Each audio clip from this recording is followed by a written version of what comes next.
Hey folks, John Cantera, the Double Broker Bounty Hunter here. Welcome to Stop the Scam. This is our post-Mats edition, and we have got the entire crew from the Lounge Media Group on, plus a couple of others.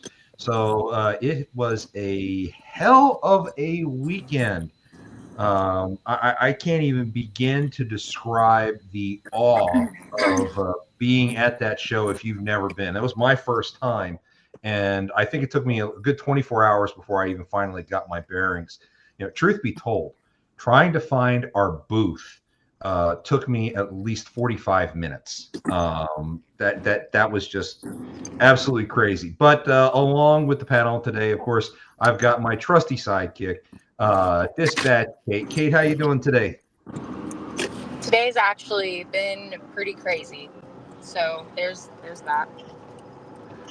Well, what people don't typically know about Kate is that she has her own MC now, and she's trying to get everything all set up so that she's 100% legal, and it's taking a lot of time. And she's having a lot of fun dealing with that stuff today. Go Texas! I want to point out that I literally have no idea how I would be maneuvering this situation if I weren't friends with the person who we transferred ownership with. I mean, I don't know if I'd say friends, but he was a carrier of mine that was with me for quite a while. And I have no idea how I would maneuver this without him, not because I just can't figure out what the hell I'm doing, but because I need him to do certain things to get things from, out of his name into my name, or transferring of different accounts, or like, I don't know how people do this and just go off and buy authorities. And there's no way that those people are compliant. There's no freaking way. Yeah, the next time we talk about compliance on our show, I want to talk about your journey in this endeavor, because you're absolutely right. I damn near guarantee anyone who sat there and has bought an MC from somebody has more than likely missing several regulatory steps, and they should be taken out of service for it. I'll be perfectly honest. I think selling MCs should be illegal. That's my 2 cents.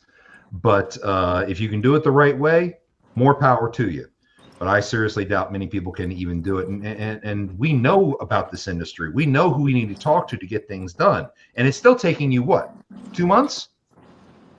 Yeah, and some of the stuff... It's not an overnight thing. Yeah, some stuff still isn't done. So an example, I don't want to get too far into this, but one thing that I had to do was file a new PIR, a public information report. You do that in Texas, it's through the Texas Comptroller, and then the Comptroller sends that information to the Secretary of State, and then the Secretary of State uploads it to their website, so it's public information. Well, the time between the Comptroller sending it to the Secretary of State and the Secretary of State making it public and like publishing it on the website or whatever is 6 months. And that is to be legal in the state of Texas. That's to get the coveted green check on Freight Validate, ladies and gentlemen. So think about that when you're starting your trucking company. It is not overnight and instant. We also have with us our favorite sponsor, Jimmy Durden from AccuBid Pro. Jimmy, so glad to have you with us. Thanks for having me on, man. Glad to be back in Georgia. That was a long weekend and a long week, but we'll talk all about it. We had some fun. Oh, we had a blast. We also have the guys from the Logistics Lounge, Pedro Potato and the Freight Hound. Gentlemen, so glad you could join us. It's great to be here, John. Thanks for having us. My thanks to you guys for making my ability to be out there possible. You and Jimmy both. I don't think I would have even dreamt of ever going if I hadn't linked up with you guys and been part of this network. And also the most junior member of our network, not necessarily in stature, but certainly only in the number of episodes. Steve, how the hell are you been, man? Good, John. How are you? All right. How's Drayage Junkies treating you? It's doing good. It's doing good. Ron and I were just talking today about our doing a Matt's recap with a guest that we think will be a highlight of it for next week. We can't quite get it together for tomorrow. We got a lot of catching up to do. Yeah, and Steve and I, just speaking for the Dre's Junkies, we have a message that we're about to be purveying, and I don't know about you guys, but I saw not one single port chassis there, nor a container, nor did I hear anybody talking about the hard women and men and women of America that do drayage to make sure that these truck drivers have work. So keep on the lookout. We'll start a petition. We're activists at this moment. You know what? I will stand behind your activism. I used to be the logistics manager for the South Atlantic chassis pool. So I am very surprised that the national chassis companies did not represent at the show. That to me is a little absurd. But well, your support is much appreciated and taken in. So join the good fight. Doesn't help you much, but I feel you. And I also want to welcome Ethan, Steve's son. And let me tell you something. This kid is a prodigy. I have never met a kid this talented at his age, both in mechanics and in photography. And we've got a bunch of his work from the show that we're going to be showing that he's going to be talking about. So, Ethan, thank you so much for taking the time to join us, man. Thank you for having me. All right, so I think the first highlight of everyone's trip going out there was at least getting there. I don't know about you guys, but the airport was hell for me. I actually literally ran across Atlanta, and I don't know if any of you have traveled through Atlanta Airport. Oh my freaking God! I think I went from the second to last gate on Concourse D to the very last gate in Concourse A, and I had 15 minutes to do it. I don't know how they held the plane for me, but thank God they did. That was brutal. And my shin splints are still killing me. Oh, dear God. Guys, I'm 350 pounds. I'm a big guy. I know it. Okay? But watching me run through Atlanta Airport, that had to have been a sight. I wish there was Atlanta Airport, like the most hellacious airport. The busiest airport in the world. I thought O'Hare was in Chicago. It used to Atlanta's be. taking over. Hartsfield Jackson is it's a bustling oasis, to say the least. Going to Hartsfield Jackson is like an Olympic event. Yeah. Oh yeah. No. Yeah, my dad worked there for 30 years, so I've been around the block there, man, and it is. I don't think I've explored every single square inch of that space in the 30 years I've been alive. Well, about the only thing I would have done in that Olympic event is I at least made the cut into the next round. I at least caught the plane. So that's all I cared about. I did not want to get stuck overnight in Atlanta. So thankfully I got there and everything worked out. What's up? Steve, you were saying? Oh, no, I was going to say, the first time my mom, when we lived in Georgia, ever flew into that airport, she didn't know about the tram that would pick you up and bring you. So she we're sitting there waiting for her and waiting for her and waiting for her. We're like, where the hell is she? She walked between all of those terminals. I think she got to us like 2 hours later. She never realized that she could go down and get on the train and get to it. She turns the corner and walks up and she's covered in sweat. I'm like, what the hell happened to you? I'm like, you gotta jump down the train. That happened. Always follow the crowd. Just follow the crowd. Oh damn. Okay, so day one. First off, special thanks to Freight Ninja. I think I've got them tagged on this. Special thanks to Freight Ninja to allow all of us to broadcast from their booth. So huge props to them, and hopefully we'll get to do that with them in the future. Highlights from day one, guys. What do you think? Ethan, absolutely overwhelming.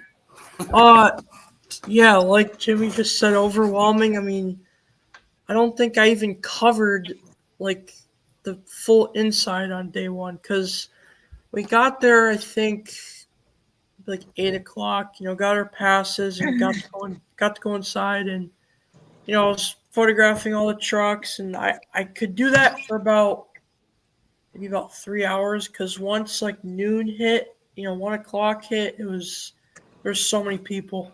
I had to take about 2 days to get the whole inside. It was crazy. Yet that first day, Ethan, how many photos did you take? I think I took about 500, 600 photos. Yeah, maybe about that much. Just I the first mean, day. Yeah, yeah, that was just the first day. I mean, you did a hell of a lot. You covered a hell of a lot of ground. I was actually quite impressed. I covered, I think, I covered like the whole like everything in the whole place.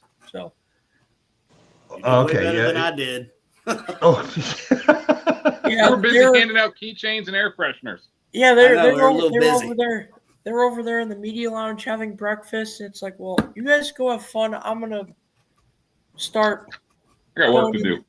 Yeah, I got work to do. no, you've put your watermark on your work, the photographs that are out there, and I want to throw a few of these up. You want to go ahead and talk about them. I want to run them in order from how Okay. you sent them to me. So let's go ahead and start with this one. Tell us a little bit about this beast. So right there, that is a Scania R770, and that's actually owned by Bruce Wilson. I actually got a photo with the dude, and really cool dude. And I mean this truck right here. So that truck they don't sell in America. That's like they have those over Germany and England and Damn imports. yeah, those are this is a good import though, but I mean the Scanias, besides the Peterbilts and the Kenworths, Scanias are one of my most favorite trucks ever.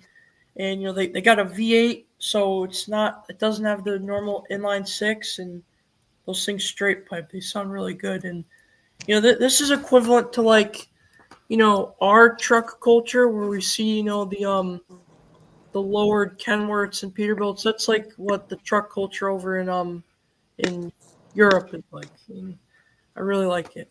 Hope to see more in the United States someday. That's awesome. Isn't one of those the one that Dawson actually went and retweeted over or reshared? Pretty sure. Yeah, he shared a couple of photos that I did for his truck. So Yeah. I mean, folks, let me point this out.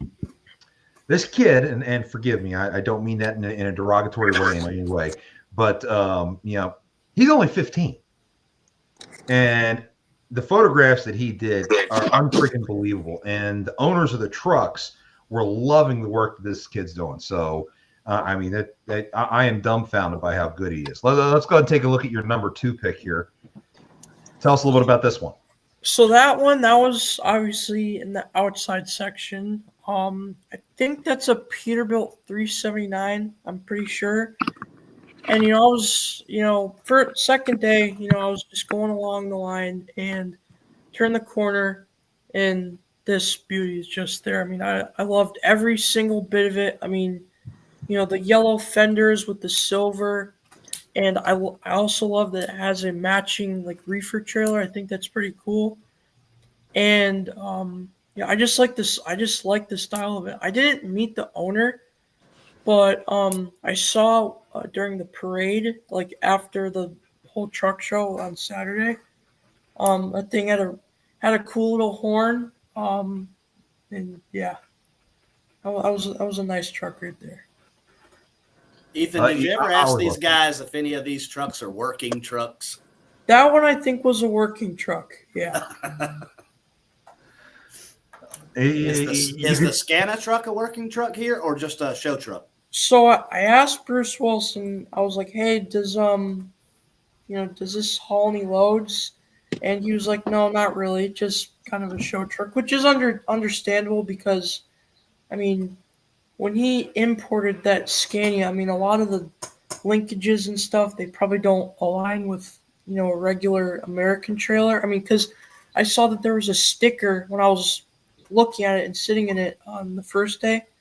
I saw that there was a sticker on the door. It was still written in kilometers. So, obviously we don't use kilometers. So, yeah. Cool. Awesome. All right, let's take a look at your third pick here. Tell us So about this one. that one was one of my favorites. That's a Brockway 761, and I actually talked to the owner. The owner's name was Ethan also, so that was pretty cool. I just love the look of those older, the 60s, 70s kind of style trucks, which that's what the Brockway is. And he was telling me how Mack acquired them, so that's why they kind of look like Brockways are basically just like fancy Macks. So yeah. Oh, that is a beaut. I do like a classic truck, especially these long noses. Oh, I really yeah. love these long nose trucks. Mhm. But that's just me. I've always been a sucker for a Peterbilt. Mhm.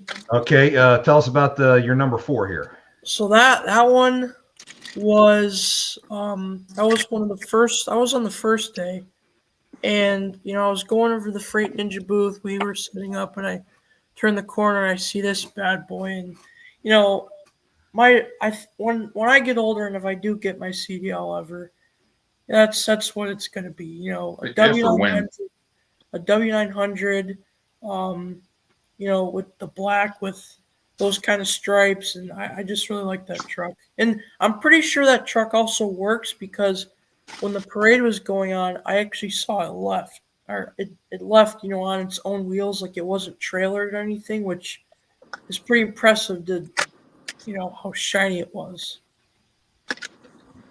Oh, I can only imagine what these guys have to do to keep those things so clean. Oh, yeah.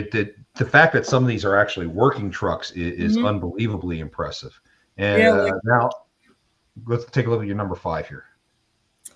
Oh yeah, so that was actually I call it the After Hours album. And all the trucks left, and I went over in the parking lot, and there was still a couple trucks, and one of them was this Peterbilt cab over. And I really like cab overs. I really do.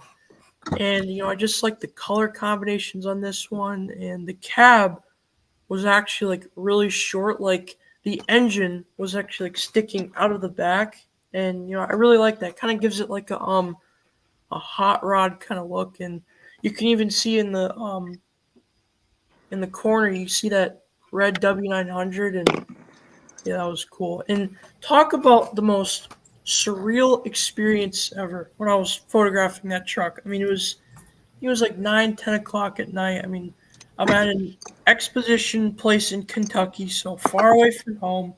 There's all these, Kenworths and Peterbilts, all these cab overs around me. There's no one out here, and it was a surreal experience. You felt like you were in heaven. Yeah, I a couple times I was like, am I living? Is this a dream or yeah? You were so damn excited the whole time through there. Most of the time, we couldn't even find Ethan because he was running around taking pictures of everything. We knew he'd show up sometime. Steve, you got to Thank goodness for Life 360 because I was able to track and see where he was at the entire time. Because there's sometimes I look at that thing and he's at the opposite end. And I mean, if you've never been to that show, I mean that place is huge. And I think we're at like almost 2,000 pictures that he took between pictures and videos that he took for the entire time he was there. I think you should just put a dog collar on him, one of those shock collars so you can bring him back when you're ready, just zap him. Ethan, come. And just zap him. No, I'm just kidding. Ethan's the hardest working man at the show. We didn't see him very much. I mean, the only time he sat down, took a break is when he had to go into the media room to recharge his battery. And when I don't mean his internal battery, I mean the actual camera battery. He didn't recharge his internal battery until he got home last night. Yeah, it was so crazy. Like it was the Saturday night, the last night, where I took a picture of that Peterbilt cab over, and when we got back to our little Airbnb, that's when I flopped down in a little chair and I just fell asleep. Like, yeah, I was that. Good. Dude, you're only young once. Enjoy it while you got it, man. Oh, yeah. Steve, you got to be proud of this boy. I mean, he is something else. I am. I mean, and you know, we started our little thing, like, you know, Ethan's not into sports, right? So for him, he had to find his niche in life, and his kindergarten teacher named him Transportation. He's had the nickname Transportation since he was in kindergarten. He's trains, planes, automobiles, whatever. He's into it. That's his jive. He knows more. But we were at a car show one time, and I didn't even know what a Duesenberg was. All I saw was this old car pulling in. I didn't have a clue what this thing was. And I was like, hey, man, look at that old car. And he like dropped to his knees. He's like, oh, my God, that's a 1939 Duesenberg with this motor and this transmission and this and that. So, how the frig do you know this random car that just pulled up? And he went over and talked to the owner, and the owner was the same way, right? He was amazed that this young kid knew what this car was, and let him sit in it and everything. And it's like a $2 million car. I thought it was just an old car. Yeah, that beauty. That's a But yeah, but I didn't even know what it was. But yeah, he's I'm very proud of the young man he's become. He's going out to trade school. He's a sophomore in high school. Goes to trade school wants to be a diesel mechanic. So he's learning all about that right now. Loves his photography. Check him out. ET_photography_52 on Instagram. He'll be having a lot more pictures out there. But yeah, I can't wait to see what the future holds for him. Very, very proud dad moment. Yeah, I mean, I'll probably be working for him one day. I swear at some point he'll probably take over the company and he'll demote me to the janitor or some shit. Well, That's exactly what he's gonna do. In the meantime, I think Pedro and the Hound need to make this guy the official photographer for the Lounge Media Group. So I actually own 50% of Ethan's pictures from Saturday since I let him use my camera battery. So, hey, you bought yourself a good steak, man. You got it on the ground floor. Nice. yeah, we're playing chess over here, brother. Everybody else playing checkers, baby. Unfortunately, we never got the chance to do our morning coffee show that we kept talking about doing as a group, and that I don't know if it was because we're all old now and we all go out and the night before and then we just don't get back in time. I'm not sure what the right answer is on that one. Well, the first thing on Thursday, like we couldn't figure out how to get everything set up and the internet was messed up. And then Thursday, like Nate didn't show up until like 10 or 11 and everybody was ready to go. And then at that, I don't know, it just never shook out. And then Saturday I was not there and Nate wasn't there. Like nobody showed up. So. Did Nate ever make it there Saturday? Yeah. Nate, I have no idea. I think, I had to get his stuff, but I was so damn exhausted. I don't remember. On the note about the Road Dog Coffee thing, even though it didn't happen at Matt's, just be on the lookout for a Lounge and Road Dog Coffee partnership coming. We're just going to leave it at that, though. We didn't get to do the show, but Hunter Spencer and I did have time to talk and put things in the works. John, can you imagine if we did a morning segment, some kind of like the shit that happens early in the morning, first thing, bullshit, just that would be a retarded show. So ridiculous. But I think we'd have a lot of people who would watch. Oh, probably. They'd be like, dang, these people are like me.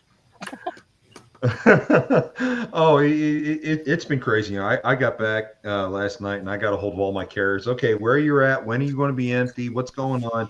And it was an absolute cluster. Every single one of my carriers is empty, waiting on a load. I'm like, okay, so I took off, you decided to take off. Okay, got it, no problem.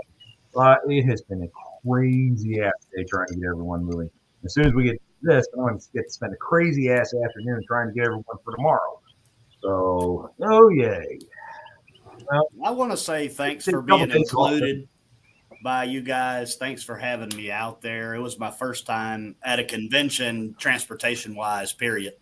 And it was my first time meeting all of you physically in person, which was amazing. We've talked for a couple of years now. I mean, let's be honest, I'm the OG sponsor in the Logistics Lounge that, now sponsor John and Kate and try to help everybody grow what they got going on. So it was a big deal for me to be included in that and meet all of you in person and to meet people, honestly, new friends that I never even spoke to before. So that's pretty cool. I've already spoke to some since I've been home, just from those meetings. Steve, you're awesome. You're raising a great kid, man.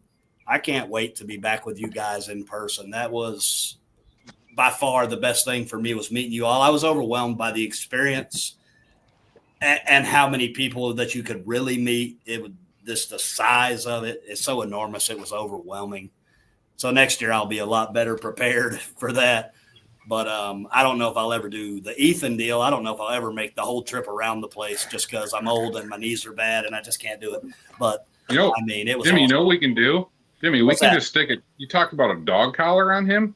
We'll just throw a damn camera on him, and we'll just sit back and watch the show from the TV, and he can just walk around and get his foot GoPro. Oh, on. yeah. We'll slap him with a GoPro and Yeah. run. You can just sit back Hell and yeah. watch the show from the lounge.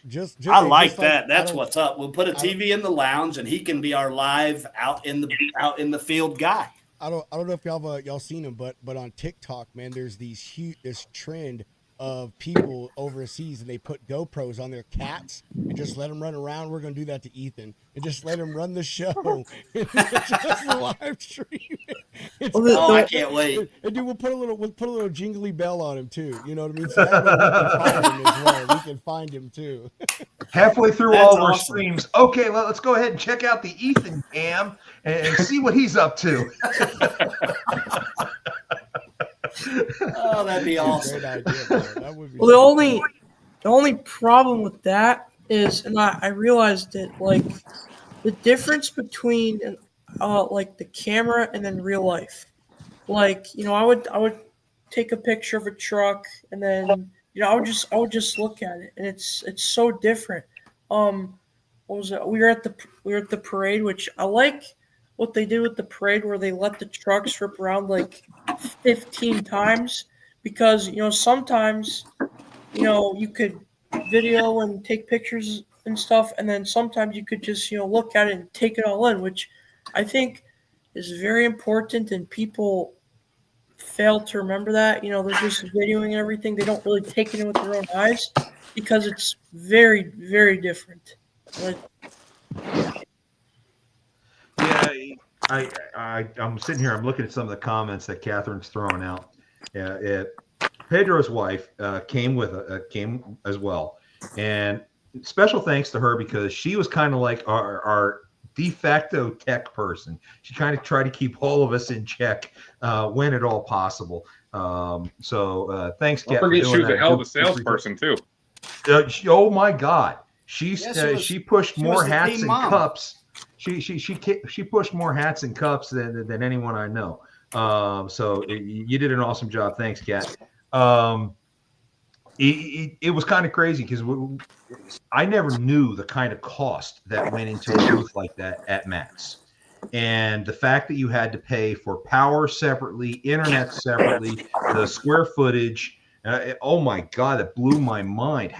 How much did they pay for where we were at?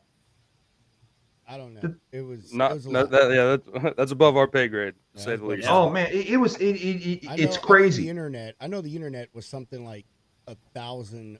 Pedro, talking to your microphone, dude. Sounds I like know, you're man. whispering. I had to reconnect everything. I'm sorry, everything's still messed up a little bit. So I said, as far as I know, the internet was something like 1,000 a piece. I think power was something like that. I don't know what the boost cost. I heard, Dude, I heard something crazy from the Uber guys that it costs like $1,500 to put a couch at your booth. So take that into consideration. Well, I know Yeah. I know there was a guy that walked by with like one of the carts, and he had like one of those high boy tables with the chairs, and I said, hey, because I was thinking, you know, Jimmy and I could literally just sit at one of those and hand out stickers and keychains. And but the guy's like, oh, you got to order one of these. We can't just drop them off at your booth. And I was like, man. Yeah, they had to Yeah, order everything. Like if you wanted carpet, you had to order carpet. You know, the whole thing it's kind of abstract, but I get it. They're paying for a massive space, so I get it. It's like anything else. Yeah, Put together. it's the cost for somebody who has to present something there is enormous. So it's a huge investment, but the amount of traffic you get going through there is absolutely insane, especially Saturday. Saturday, you had all the drivers who had been out on the road all week, wound up laying over for the weekend in the Louisville area, all came out. And oh my God, it's crazy. I think the craziest thing for me was the number of people walking around with these beach wagons just for swag. I mean, holy cow! How many pens and stickers do you need, people? But oh Not my enough. God, We had more to give away. People love free stuff. They do, and I get that. I get that. But I mean, I never would think to bring a wagon with me to haul it as I'm going across the floor. That blew my mind. I like what Jimmy said. Like those were people's. They were just shopping for stocking stuffers. so many people are going to get semi-truck stress balls in their stocking and they don't even know. That's right. I have no idea how many people are going to get AccuBid keychains and air fresheners too. Dude, my wife stole a handful of those. I think I was telling her, who's Steve? I was telling her earlier. Steve was talking about the damn air fresheners that you had, Jimmy. And I was like, yeah, I know. My wife stole a handful. I was like, you know how I found out she stole a handful? Because I opened up my luggage and out comes spilling Red Rocket Logistics air fresheners. I was like, what the hell is this? But your luggage smelled amazing. At one point, we had a line backed up. And we ran out of keychains, and Jimmy went over to get more. And I was literally like, hey, free keychain. And literally there was a line of people waiting for this keychain. I'm like, Jimmy, hurry up, man. We're holding up the line over here. See, it was Steve's fault. It wasn't my fault. It was fun. It was very entertaining. We were up in a corner along a main intersection right there. And Steve became the salesman of the day on Saturday morning because we have all the stuff. All these stickers and cards and stuff, and none of us want to take the stuff back home, and so he's out there and he's just handing them out like crazy, but at the same time, as a network, we got a lot of people coming up talking to us. Hey, I've watched your show. Hey, I've seen you guys. That was so cool. It's the first time I've experienced that. That was just so damn cool to me. I loved it. It was a great time. Was that your first time at a convention? That magnitude, yes. Maybe. Yeah. Yeah, mine too. Like I say, it was crazy massive. I mean, just get Oh, there on the very first day and go to take our stuff in. There's no one there but vendors, just kind of setting up, and it's kind of quiet, but you get the scope. Like, I mean, this is just huge. Yeah. And then the people start coming when the show actually opens, and it was nonstop. Yeah, like the first day I started, I kind of went over to like the end of the whole convention, and I was taking pictures of some of the like the working trucks, the ones that still do work. And I was like, okay, so I go over and I walked for quite a while, and I got to this. You gotta buy him a new pair of shoes. I got to the spot where there was some of the semis with like these big crazy like zippers on them. I'm like, okay, this has got to be the end. Nope, there's still. I haven't even gotten halfway. I'm like, okay. Yeah. I remember I was with him when we turned the corner, and then out of the left-hand side, he caught the Scania truck sitting over there, and I thought he was. I mean, he was like I brought him in and got him a big ass friggin' banana split ice cream, or hot fudge sundae. I mean, he saw that truck and he was just like. He was pumped to be able to go over there.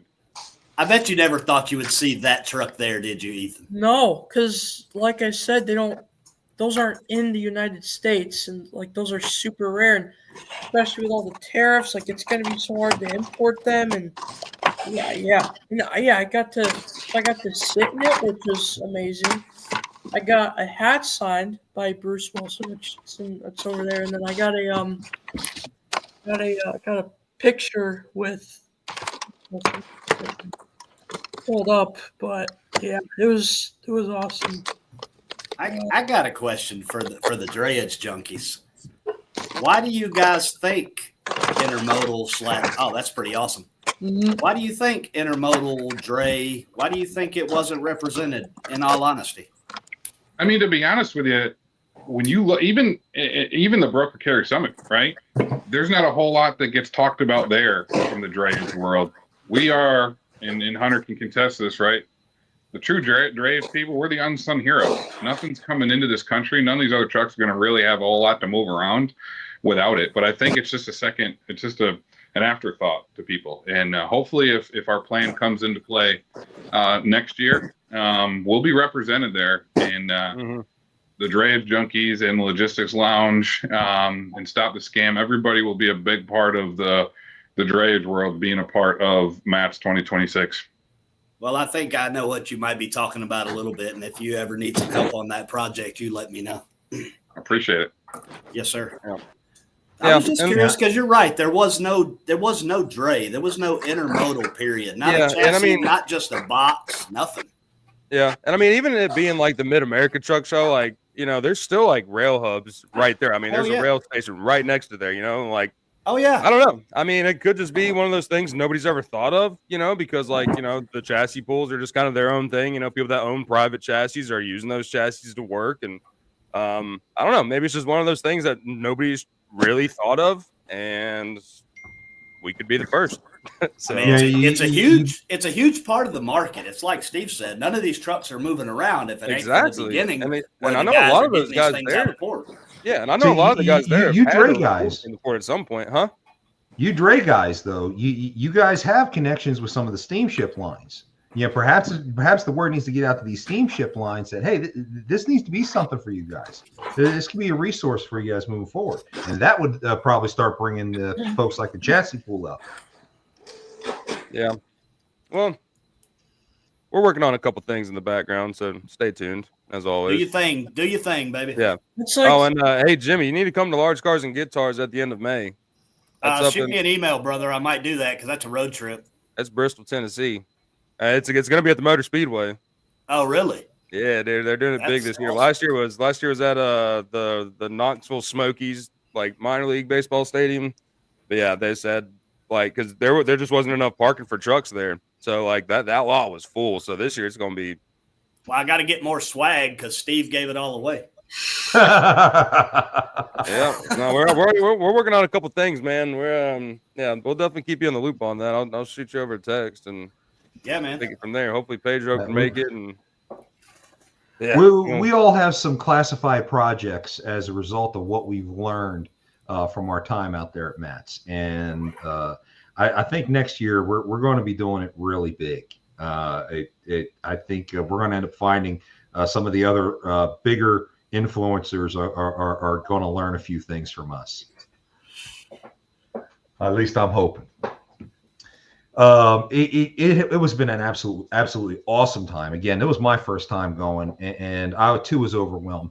But one of the things that I took notice of was how segmented everything was. You have your vendors and service providers, attorneys, factoring companies, insurance folks in one area, and then you had parts and manufacturing folks in another area, et cetera, et cetera. Any of you guys wander into Little China?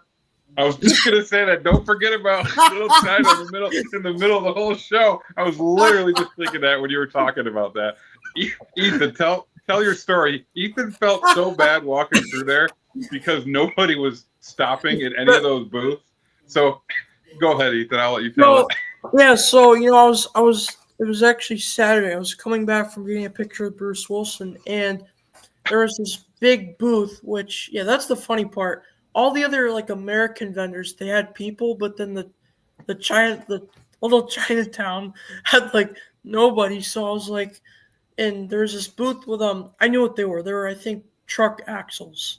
So I went up to the guy and I was like, "Hey, sir, what are these?" And he's like, "Oh, these are truck axles for diesel trucks and electric trucks." And I'm like, "Oh, okay, it's very nice, thank you." And he's like, "No problem. Hope you enjoy."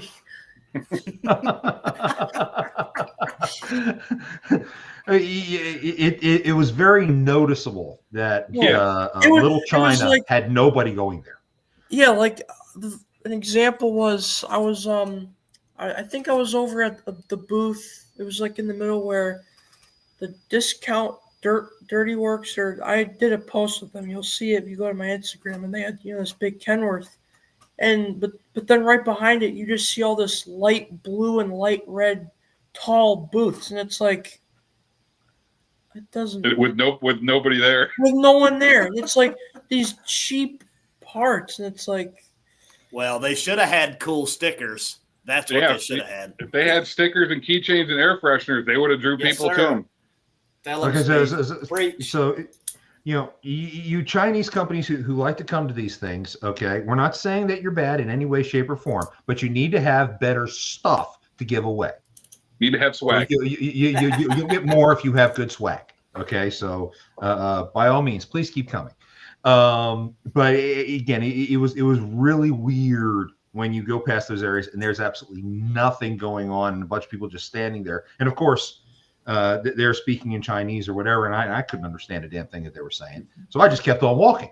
You know, I felt bad too, but I wasn't willing to put myself out there to start asking them questions.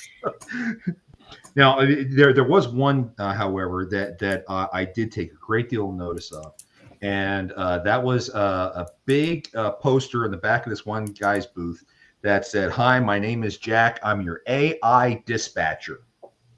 And the guy running the booth, I believe he was Japanese. I'm not entirely certain of that. And what really drives me insane about AI dispatchers, and there were two booths there that touted that. This guy seemed to represent that they could negotiate rates with brokers and all that stuff. Jimmy, you're a broker. If you knew that you were talking to an AI, would you do any business with that carrier? No, it's about like taking a voice over IP call, in my opinion. Yeah. I mean, I already don't like technology, which I know is crazy to say because I built AccuBid Pro. But I mean, there is a human side to this game that's really getting left out. And no, I don't really care for there being an AI dispatcher. Now, technology is getting so good. Would you ever really know you were talking to the AI? That's the problem. Well, as a dispatcher, I know a few brokerages who use an AI, and the AI is not flawless. You can tell in a cadence, in the way it speaks back to you, that you're speaking to a computer. So you can figure that out. My big concern is, what does this do on the international stage when it comes to fraud? As I go back to the purpose of my show, you know, this gives scammers an American voice with which to try to infiltrate and impersonate carriers and brokers here in the U.S. And that's what really terrifies the hell out of me. Oh, yeah, it will. It's going to work. It absolutely will. The problem is the defense can't keep up with the offense in the tech game because no one focuses as much on the defense side. You know, that's the shit part. It's kind of like having, you know, virus software on your computer. It never really catches up to the bad guys who are breaking in, stealing your data. So it really terrifies the hell out of me. You got this attractive looking guy with his headset on, you know, "Hi, my name's Jack." I'm sorry, it creeped the hell out of me. So Saturday when I was there, I went and I took a bunch of pictures inside their booth before they showed up. I got there early in the morning. I took a whole bunch of pictures. I'll be doing a piece on them in the future. I'm investigating the company a little bit before I do. But I've got really nothing but bad juju feelings about that. Yeah, I know it's inevitable as a dispatcher that dispatching will go away. I believe that's inevitable. I also believe it's inevitable that brokers will go away. Will it be anytime soon? No, but it will happen, and tech is going to be the replacement. But before it does, how we got to stop these scammers from getting in here and trying to use that as a way to get into the rest of the industry. I mean, they're already pervasive. Why give them another freaking avenue to come in on? Drives me insane. Hey, John, how'd you feel about being the crash test dummies for the first show out of the gate there? Oh, Jesus. Oh, my God. You know, I didn't mind. Being the young guy, I was like, okay, fine. Yeah, we'll be the guinea pigs. We'll be the first out the gate. And we started. And for the first 10 minutes, we had absolutely no audio. And we had no idea. Yeah, because we got our headphones on. You know, hey, John, just go ahead and put your mic on mute right now, and you can demonstrate what the first 10 minutes of the show sounded like. You mean it was? There you go. That's what the first 10 minutes of the show looked like. Oh, somebody had to go first. Did anybody else feel like they had to be on their best behavior with the Kentucky Sheriff's Department across from us the whole entire time? No, dude, Oh, they hell were no. so cool. Are you kidding me? Those guys were awesome, man. Like that guy, Trooper Smith. I want to reach out to the Kentucky State Highway Patrol and see if we can get that guy back on. Because, dude, Hunter, I think you could agree that dude probably could have talked for 2 hours easy. Yeah, and I botched it. I didn't plug in the roadcaster, so he missed like the first 10 minutes of his spiel, which that's what I get for giving Way to John go. shit, but- You know what? It's all good. The worst part is that some of you, those of you who are in YouTube, you're seeing the comments from Sage Outcast, saying, "Hey, I was telling you over and over again, you didn't have sound." Yes, I know that. The thing is I wasn't looking at the comments while we were going through because I had another screen up with the information we were presenting. No, there's just something fun about live oh and in that environment is just fun. You don't know what's going to happen. We had guys walk in front of the camera as we're doing live. I mean, you that can't one get drunk any guy, better than that one drunk guy that kept walking up to us, Hunter, like in the middle of the show. right It took him right like in the a middle of full recording. 15 Oh seconds, my dude. god, bro! He just like walked up, was like, he like stepped back and like, Yes. oh, it's like, and who was it? Van Brown that just walked like right in front of the camera, like this. yeah. You know, you can't make the stuff up. I mean, it's gold. You just roll with it. Oh, it was great. It was like, I had the 1 o'clock time block. And what we didn't realize was at 1:30 was a demonstration time for the Kentucky Highway Patrol while they were doing demonstrations on air brakes.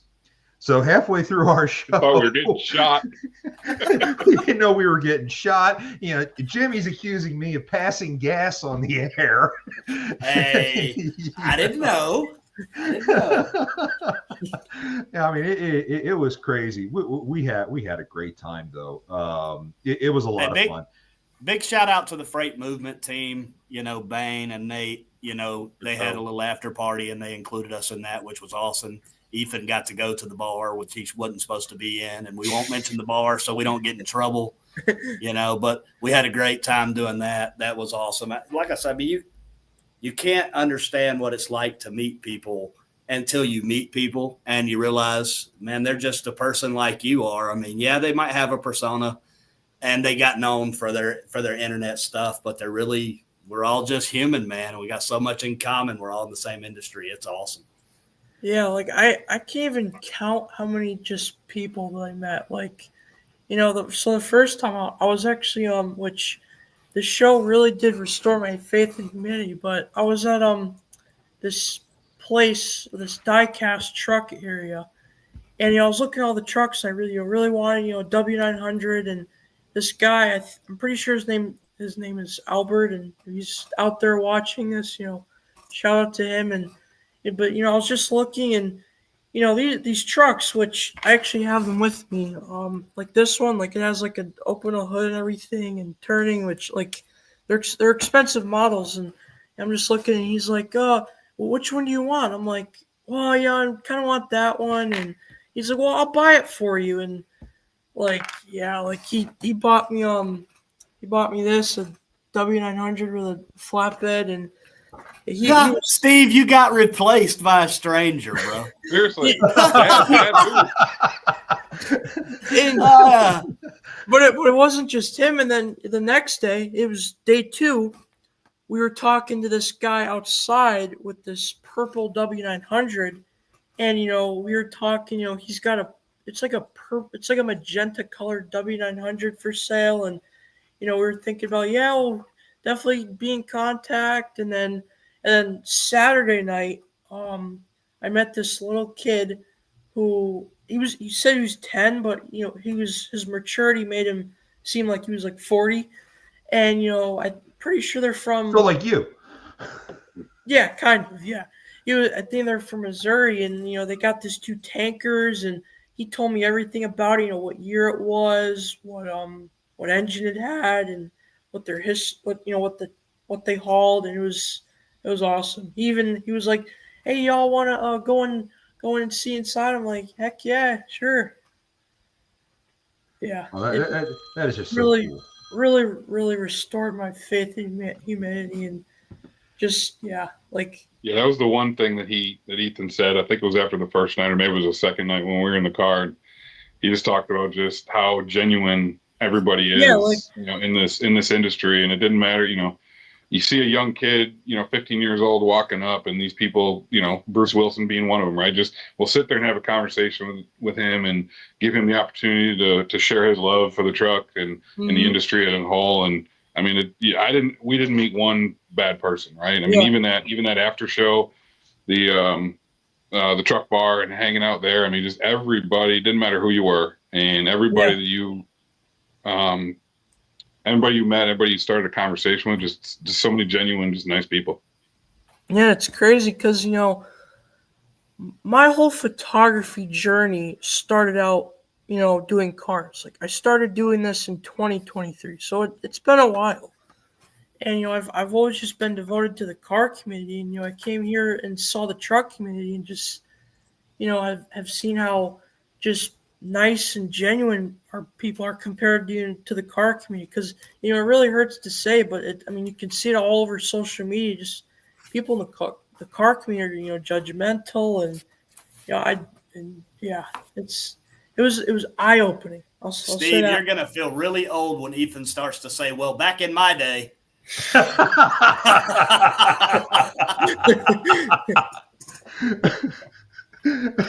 I'm just waiting for him to get old enough where he can buy. I don't want to wish him old, but I want him to get one of those mega sleepers, and then he's like, "Hey, Dad, come on, we're going on a road trip. I got this haul out to Wisconsin or something, and come on with me." And I'll be like, "All right, bye, Mom, we're leaving." Is he gonna have a lift on it for you and your walker?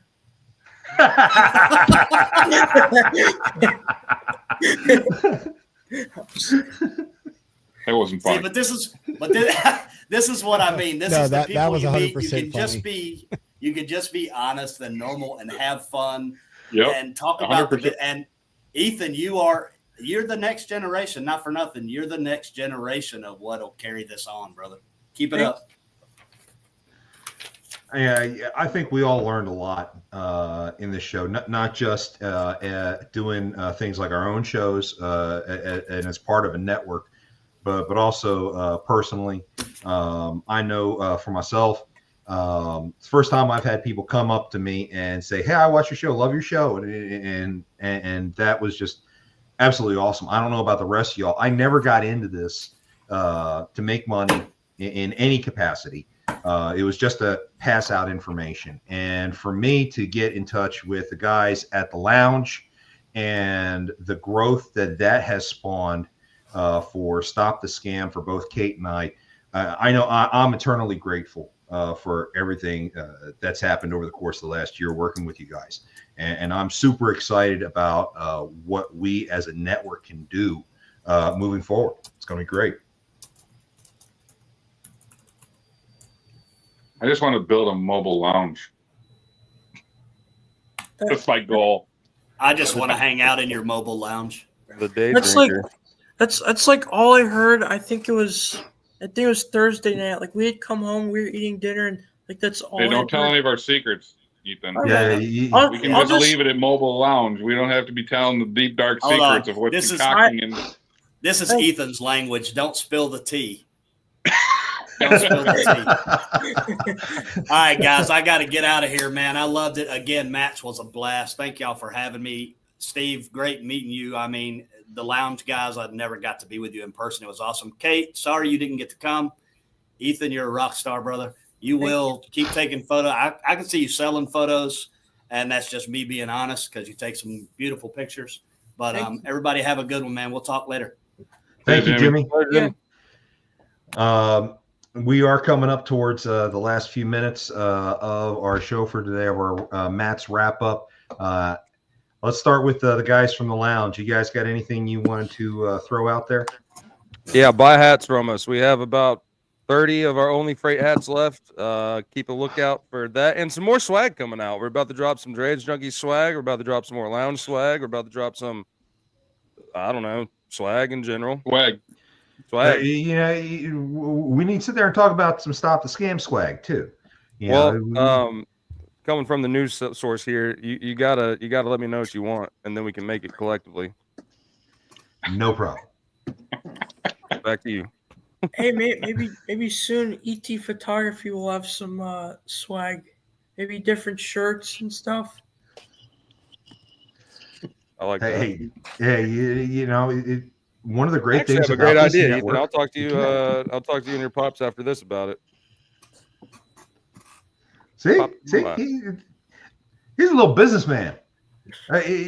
Steve, you really rubbed off on this one. The other one cost me money. This one's going to make me money. Don't let them hear you say that. But okay. I think he's outside, so we're good. Hey, man, I'm banking my retirement on this one. I think you're banking on a winner. You got anything on the Drage Junkie side you want to plug? Go follow. No, us. I mean, sorry, go ahead. Yeah. Oh no, yeah, just go follow us, and we'll have a show next Yeah. week. But go on, Steve.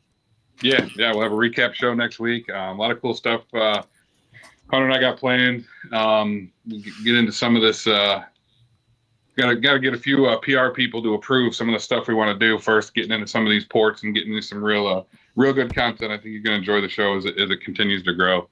But I just want to, I've said this 100 times now, and I'll say it.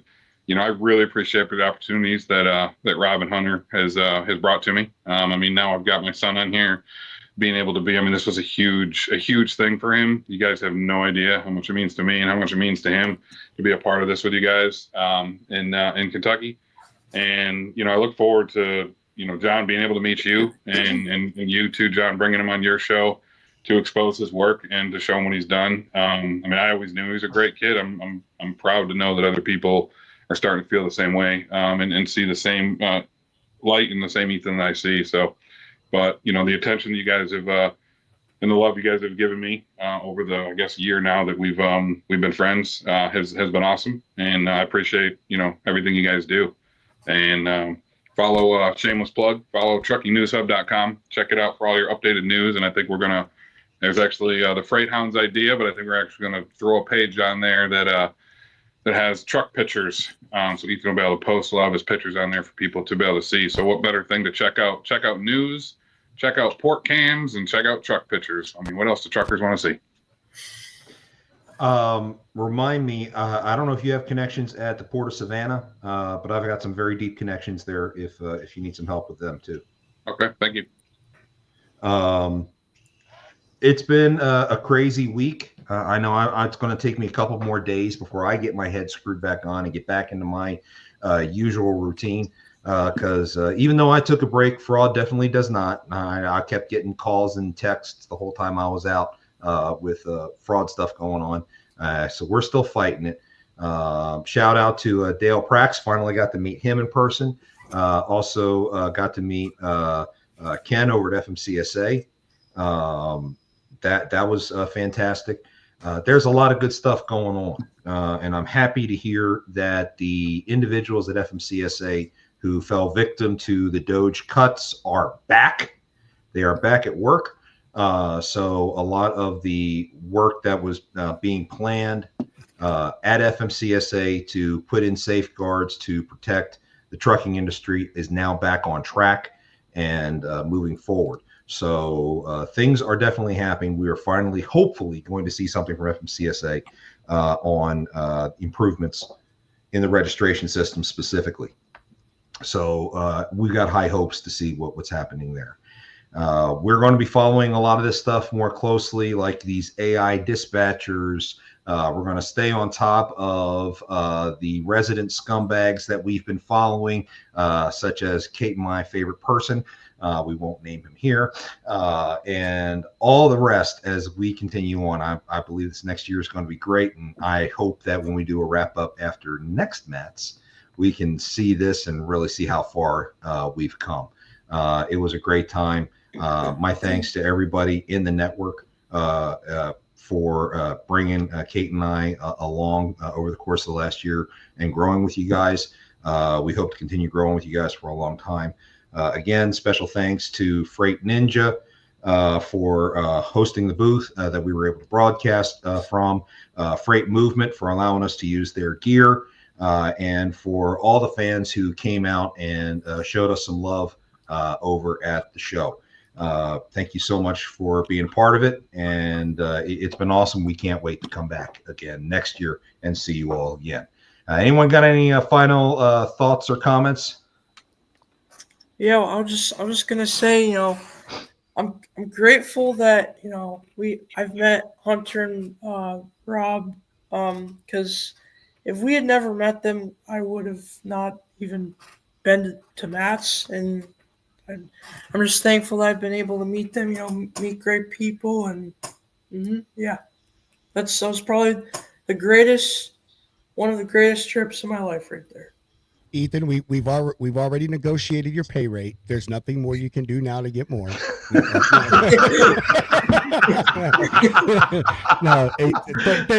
Thank you, Ethan, man. Like you, Dad, your brother, your uncle, y'all been just as much of a blessing in mine and Hunter and the lounge's life as we've been here. So, and thank you for coming, man. Like, we're glad. I know I can speak for Hunter this. We're happy that we got to share that with you, man. Like, that experience, we got to be there with you when you got to see that, man. And dude, my wife and I, like, we saw you out there taking those pictures. I mean, and just to see you in action out there doing everything, man. So I'm glad. And I'll give you your final compliment. You're going to have to go in the other room, Steve, and pop this boy's head with a needle, to deflate it a little bit after this show. Just letting you know that. But he's not going to be able to fit through that door. I know, right? That's right. You did do a fantastic job, man. And I was actually just on Instagram scrolling, dude, and you've got pictures on there that have more likes than you have followers.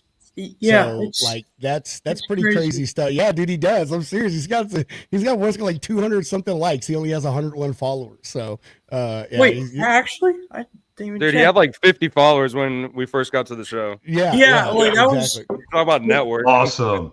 Yeah, it was crazy. I started when I came here. I started with like 50-ish followers. Now I'm at like 100, which is insane. And that's cool, man. But yeah, I just want to say, everybody who's watching, go follow ET_photography52.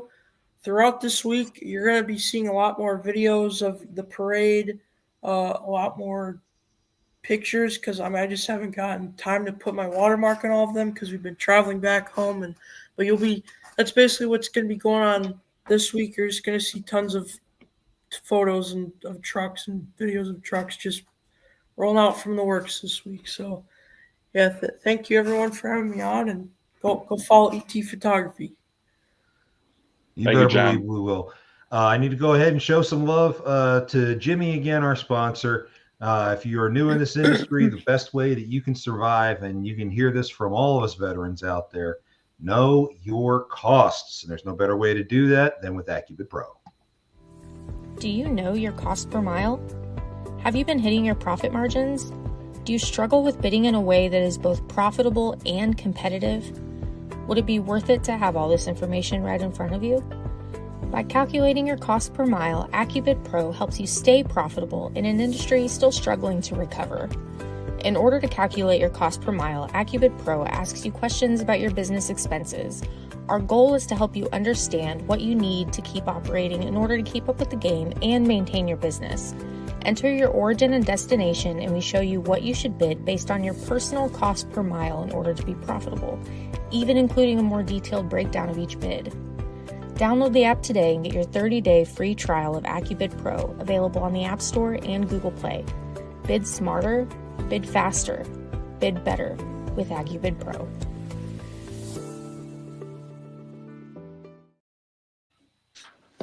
Please be sure to like and subscribe to all of our stuff. And that's every one of us here in the Lounge Media Group, not just Stop the Scam, but Stop the Scam is always live Mondays, 1 p.m. Central Time on all of the Lounge Media Group social media outlets. If you ever have any issues when it comes to fraud, you can always hit Kate at kprice@stopthescampodcast.com, or catch me, the Double Broker Bounty Hunter, at jcantera at stopthescampodcast.com. Folks, please stay safe out there. And no matter what you do, don't let scammers take you for a ride. We'll catch you all next week. Thanks, guys.